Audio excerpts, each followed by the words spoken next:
Hi, I'm Laura Coyle. I'm a freelance illustrator and instructor, and in this short Illustrator project, we'll be working with some of Illustrator's more intuitive and natural artistic tools. We'll start by hand inking a sketch with the paintbrush tool using a calligraphic brush that we'll create. And from there, we'll color the drawing using Illustrator's wonderful live paint feature. And finally, we'll add shading and finishing detail with a handful of great Illustrator methods and tricks that can help your workflow in any Illustrator project you undertake. You'll get more out of this project if you have a pressure-sensitive tablet, but if not, you'll still be able to do just about everything that I'll be demonstrating. If you want to work alongside me, download the exercise file for this project. It has a pencil sketch of a dog detective that we'll be inking in. I've supplied this art as a learning tool. It's provided for your personal and non-commercial use. Now, for this project, I assume you have a working knowledge of Illustrator, and I'll move through some things quickly because I want to focus on showing you the things that will really help your workflow in Illustrator. If you need more background information, there are great Illustrator fundamentals courses here on Train Simple that you can refer to. So we'll begin with the exercise file open. And first, I'd like to show you how I set up the template layer in this file, and that's the layer at the bottom of the stacking order that contains the sketch. I'll just double-click it to show its options, and here you can see I have template layer checked, and that automatically opens up this option here, dim images to 30%. And I chose this percentage because the darkness may interfere with our ability to see the line work when we trace it, so I like it to be nice and light.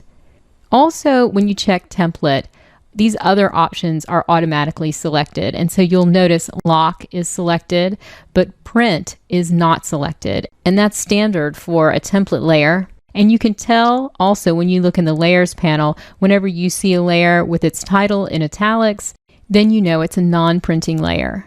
Now, if I uncheck template just to demonstrate, you can see how dark the sketch was to begin with. And also, when I select it, you can see the sketch is embedded, which you can notice right away when you look up here in the top control bar and you see the unembed button option available. Embedded simply means that the sketch or the image will travel with this file, which is good for our purposes, but it's also good to remember that when you embed an image, in this case it's a JPEG from a scan of my pencil sketch, when you embed an image, the file size increases by the size of the image.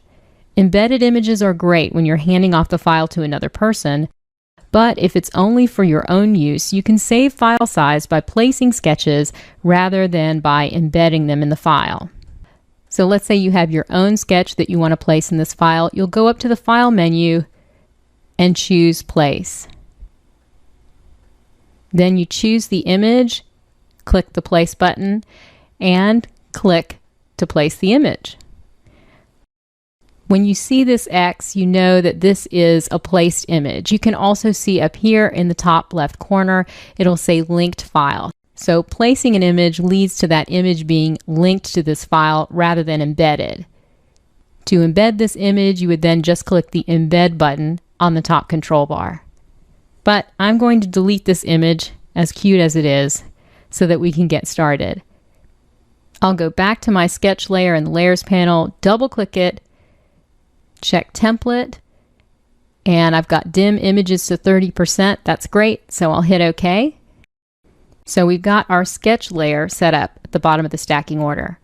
Next up is a layer with color chips on it that we'll be using later on in this project. And then finally, here's the art layer on top, and this is where we'll be working. So meet me in the next video and we'll get started creating a custom calligraphic brush.